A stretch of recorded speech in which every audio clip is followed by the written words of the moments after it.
कि जो घर में जो स्पाइसेस हम रखते हैं, जो डब्बों में बर्नियों में जैसे भी आप रखते हैं, इसकी लाइफ होती है।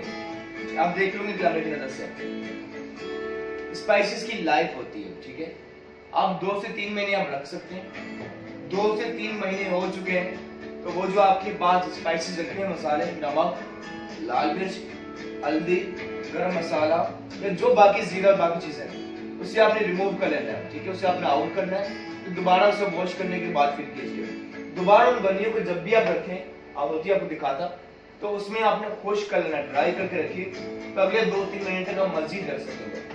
फूड पॉइजनिंग की ये भी वजह बनती है कि आपने मसाले सब सही है, सब्जियां ठीक है, लेकिन बाज़ औक़ात स्पाइसेस की एक्सपायरी डेट खत्म हो जाती है, जिस तरह वेजिटेबल की होती है। इन चीज़ों का ख्याल रखिए जिससे आप